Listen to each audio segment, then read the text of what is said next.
दोस्तों, आज मैं आप लोगों को एक ऐसी पत्नी की कहानी सुनाऊंगी जो अपने पति को मार के दूसरे पुरुष के साथ गुड़छल्ले उड़ाती है। कहानी को सुनने से पहले अगर आप मेरे चैनल पर नए हैं तो प्लीज़ मेरे चैनल को सब्सक्राइब करें, वीडियो को लाइक और शेयर करें। तो आइए कहानी को सुनते हैं। जूनागढ़ नाम की एक नगरी में चंद्रभूषण नाम का एक राजा राज्य करता था। राजा के 4 बेटे थे। वैसे तो राजा के चारों बेटे बहुत बहादुर थे, परंतु उनमें से एक मदन सेन था जो कि बहुत बहादुर और प्रतापी था। बहादुर और प्रतापी होने के साथ साथ वह सुंदर भी था। मदन की पत्नी का नाम चंद्रप्रभा था। वह भी बेहद खूबसूरत थी। वह अपने समान किसी और को खूबसूरत ना समझती थी। वह गाना भी बहुत सुंदर गाती थी, इसीलिए उसे अपने आप पर बड़ा घमंड था। एक दिन मदन सेन की किसी खता पर राजा को क्रोध आ गया। राजा ने उसे 10 साल के लिए देश निकाला दे दिया। रात में जब मदन सेन अपनी पत्नी चंद्रप्रभा के पास आया तो वह बहुत उदास था। अपने पति को इस तरह उदास देखकर चंद्रप्रभा कहने लगी, आप एक प्रतापी राजा के बेटे हैं और खुद एक प्रतापी राजकुमार हैं। आपके मुख पर यह चिंता शोभा नहीं देती। आपको किस चीज की कमी है? अपनी पत्नी की बात सुनकर मदन सेन कहने लगा, मैं तुमसे विदा लेने आया हूँ। पिताश्री ने मुझे 10 साल के लिए देश निकाला दे दिया है। इतना सुनकर चंद्रप्रभा फर्श पर एकदम बेचैन होकर गिर गई। उसे होश न आ रहा था। यह सब कुछ देखकर मदन सेन बहुत परेशान हो गया। कैसे तैसे वह चंद्रप्रभा को होश में लाया। वह समझ गया कि उसकी पत्नी उसके बिना नहीं रह पाएगी। चंद्रप्रभा भी अपने पति से कहने लगी, मैं भी आपके साथ चलूंगी। मदन ने चंद्रप्रभा को समझाने के अंदाज में कहा, तुम वहां पर रहकर क्या करोगी? महलों के जैसा वहां पर सुख नहीं होगा। जंगलों में, झाड़ियों में, कांटों में चलना होगा। चंद्रप्रभा कहने लगी, यह महल मुझे किसी जंगल से कम ना लगेगा। कृपा करके आप मुझे अपने साथ ले चलें। जब मदन सेन समझ गया कि उसकी पत्नी उसके बिना नहीं रह पाएगी, तो उसने यह निर्णय किया कि वह अपनी पत्नी को साथ लेकर जाएगा। दोनों पति पत्नी जंगल की ओर चल दिए। चलते चलते वे एक पेड़ के नीचे बैठ गए। दोनों बहुत थके हुए थे, इसीलिए उनकी आंख लग गई। अचानक से वहां पर एक सांप आ गया और उसने चंद्रप्रभा को डस लिया।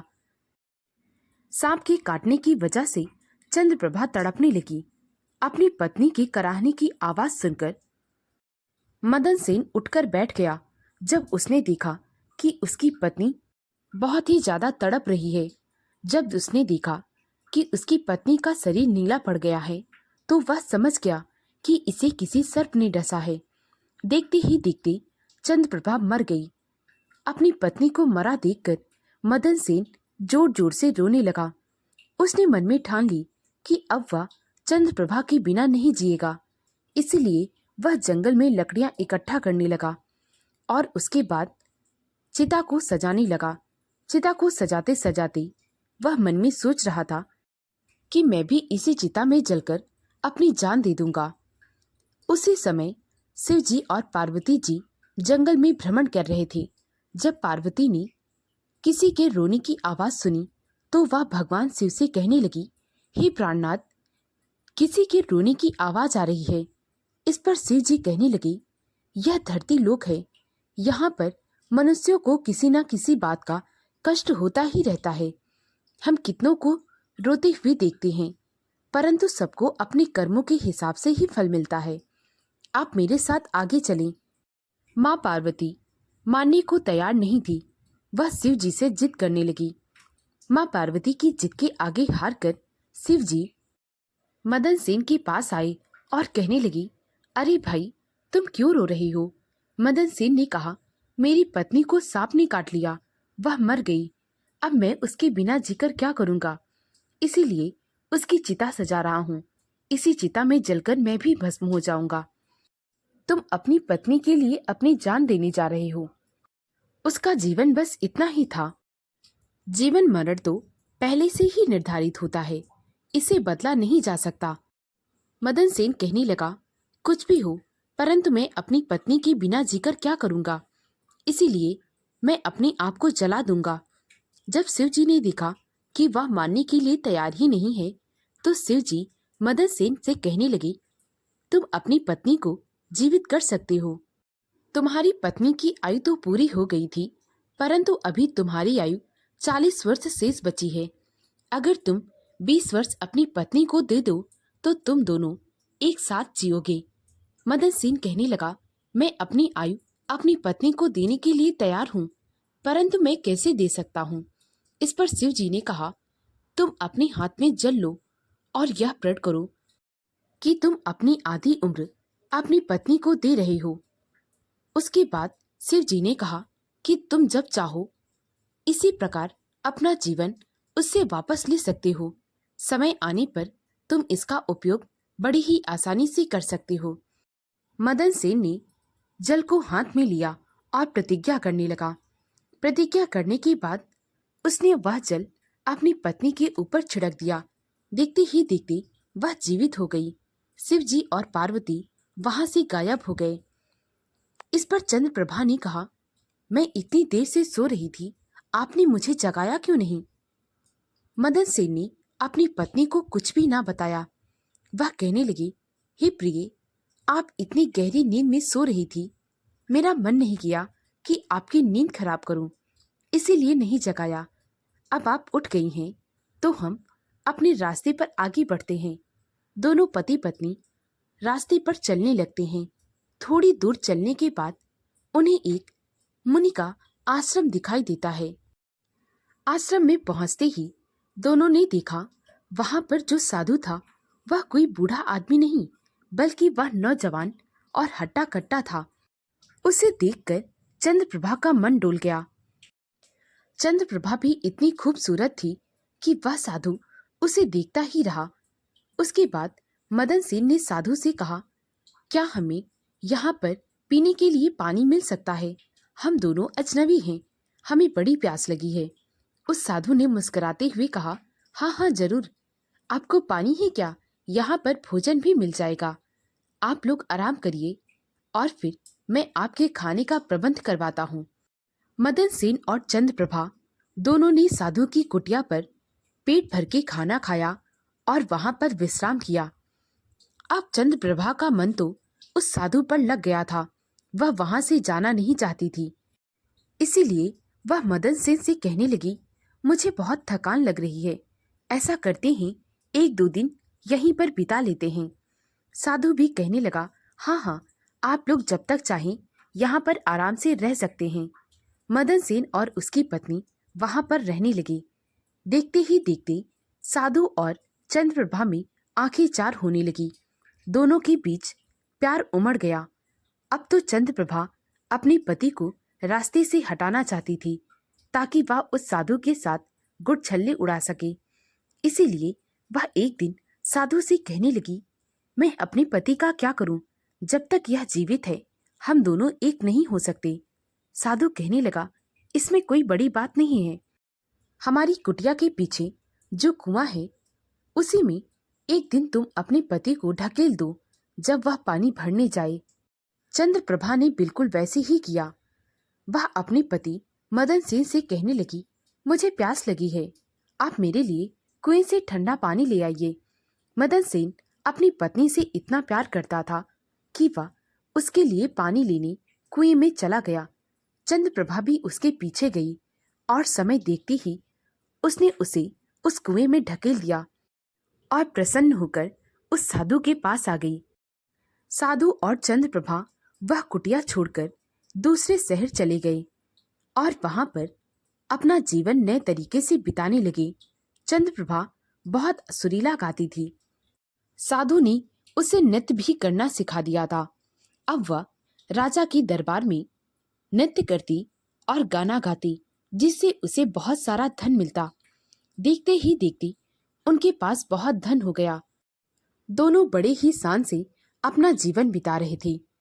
इधर बेचारा मदन सेन जो कुएं में गिर गया था, वह मन ही मन सोच रहा था, कि मैंने एक ऐसी औरत के लिए अपनी आधी जिंदगी कुर्बान कर दी जो कि किसी दूसरे पुरुष के लिए मुझे कुएं में ढकेल दी है। वह मुझे जान से मारना चाहती है। वह यह सब कुछ सोच ही रहा था, तभी वहां पर बंजारों का एक कबीला आया। उन्हीं में से एक बंजारा कुएं से पानी भरने गया। जब उसने अपनी रस्सी कुएं में डाली तो मदन सेन वह रस्सी पकड़कर उसी रस्सी के सहारे ऊपर आ गया। उसने बंजारों को अपनी सारी कहानी सुना दी। वह कहने लगा, मेरे पास न रहने के लिए कोई ठिकाना है और न ही कोई काम। बंजारों ने कहा, आप चिंता ना करें, आप मेरे साथ चलें, हम आपको काम अवश्य दिलाएंगे। मदन सेन बंजारों के साथ उसी शहर में चला गया जहां पर चंद्रप्रभा अपने आशिक के साथ रहती थी। बंजारों ने मदन सेन को एक व्यापारी के यहाँ पर काम दिला दिया। मदन सेन काम में बहुत निपुण था, इसीलिए जल्द ही उसे तरक्की मिल गई। अब वह व्यापारियों के साथ उनके सलाह मशवरे में भागीदारी करता था। अब उसकी मुलाकात भी बड़े बड़े व्यापारियों से होती रहती थी। धीरे धीरे समय बीत रहा था। एक दिन राजा के यहाँ पर राजा ने बड़े बड़े व्यापारियों को बुलाया था और दरबार में नाचने और गाने का भी प्रबंध करवा रखा था। नाचने और गाने के लिए कोई और नहीं बल्कि चंद्रप्रभा आने वाली थी। चंद्रप्रभा के नृत्य और गानों की चर्चा दूर दूर तक फैली हुई थी। मदन सेन ने भी उसके बारे में खूब सुना था। जब मदन सेन को व्यापारियों के साथ राजा के यहाँ पर जाने का मौका मिला तो वह मन ही मन सोचने लगा, आज मैं भी उस गायिका को देखूंगा जिसके चर्चे दूर दूर तक फैली हुई हैं। सभी लोग दरबार में इकट्ठा हो गए। नाचने और गाने के लिए चंद्रप्रभा भी आ गई। जब चंद्रप्रभा को मदन सेन ने देखा तो वह एकदम हैरान रह गया। चंद्रप्रभा राजकुमारियों की तरह सजी हुई थी। उसने गाना शुरू किया और वह गा गा के नाच भी रही थी। सभी उसके गाने और नाचने से बहुत प्रसन्न थे। सबने अपनी अपनी तरफ से उसे कई सारे इनाम दिए। मदन सेन ने भी अपनी अंगूठी निकाली और उसे दे दिया। चंद्रप्रभा ने उस समय मदन सेन की मुख की ओर नहीं देखा, परंतु जब उसकी नजर अंगूठी पर पड़ी तो वह उस अंगूठी को पहचान गई। वह मन ही मन सोचने लगी, यह अंगूठी तो मेरे पति की थी। इसका मतलब वह इस दरबार में है, वह जिंदा है। अब तो वह मुझे जिंदा नहीं छोड़ेगा। इससे पहले वह कुछ करे, मुझे उसे मरवाना होगा। कैसे भी करके मुझे राजा की नजरों में उसे एक चोर साबित करना है ताकि राजा उसे फांसी पर चढ़ा दे। राजा को लुभाने के लिए चंद्रप्रभा ने और सुरीला गाया और वह मटक मटक के ठुमके लगाने लगी। राजा उसके नृत्य और गाने से और भी ज्यादा प्रसन्न हो गया। वह कहने लगा, हे सुंदरी, तुम्हें जो चाहिए तुम मुझसे मांग लो। इस पर चंद्रप्रभा कहने लगी, हे राजन, मैं जो कुछ भी कहूंगी आपको वह करना होगा। राजा ने कहा, जरूर, तुम कहकर तो देखो। चंद्रप्रभा ने कहा, आपके दरबार में मेरा एक चोर बैठा है। उसने मेरी बहुत कीमती चीज चुरा ली है। इसीलिए मैं आपसे यह विनती करती हूँ कि आप उसे फांसी पर चढ़ा दें। राजा ने बिना कुछ सोचे समझे चंद्रप्रभा से कहा, बताओ इस दरबार में तुम्हारा चोर कौन है? चंद्रप्रभा ने मदन सेन की ओर इशारा करते हुए कहा, महाराज वो रहा। राजा ने फिर से बिना कुछ सोचे समझे मदन सेन से बिना कुछ पूछे अपने सैनिकों को आदेश दिया कि इस गुस्ताख को बंदी बना लो और कल सुबह इसे फांसी पर चढ़ा देना। सभी व्यापारी बहुत हैरान थे क्योंकि सभी लोग मदन सेन की काम और ईमानदारी से बहुत प्रसन्न थे। सारे व्यापारी मदन सेन से कहने लगे, तुमने इस लड़की का क्या चुराया है? तभी मदन सेन ने कहा, अगर आप राजा से कहें कि वह 2 मिनट मेरी बातें सुन ले तो आप लोगों के सामने सारी सच्चाई आ जाएगी। सभी व्यापारियों ने राजा से कहा कि अगर वे मदन सेन को बिना सुने उसे फांसी पर चढ़ा देंगे तो हम सब आपके साथ कोई भी काम नहीं करेंगे। जब राजा ने सारे व्यापारियों की बात सुनी तो वह कहने लगा, ठीक है, मैं उसे अपने आप को साबित करने का मौका देता हूँ। दरबार में मदन सेन को बुलाया गया। चंद्रप्रभा भी वहां पर थी। मदन सेन कहने लगा, महाराज, यह स्त्री और कोई नहीं बल्कि मेरी पत्नी है। यह मेरे को कुएं में ढकेल कर एक साधु के साथ चली आई थी और आज एक वेश्या बनकर रह गई है। अपने पति की यह बात सुनकर चंद्रप्रभा कहने लगी, महाराज, यह जो कुछ भी कह रहा है झूठ कह रहा है। यह मेरा चोर है, मैं इसकी कोई पत्नी नहीं हूँ। यह मुझ पर झूठा लांछन लगा रहा है।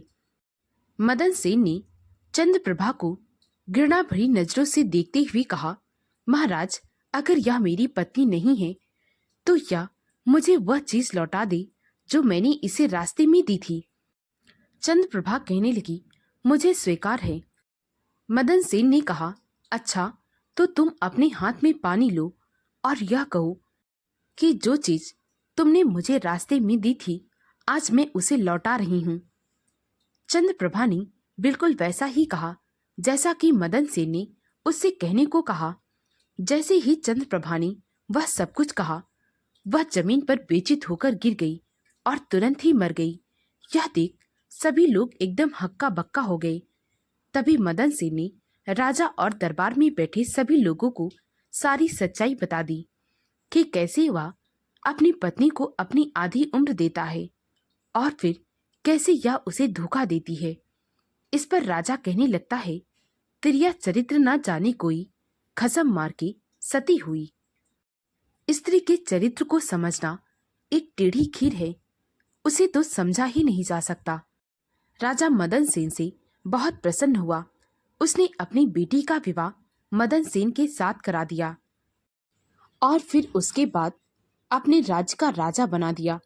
मदन सेन राज्य को अच्छे से चलाने लगा और अपनी पत्नी के साथ खुशी खुशी जीवन व्यतीत करने लगा।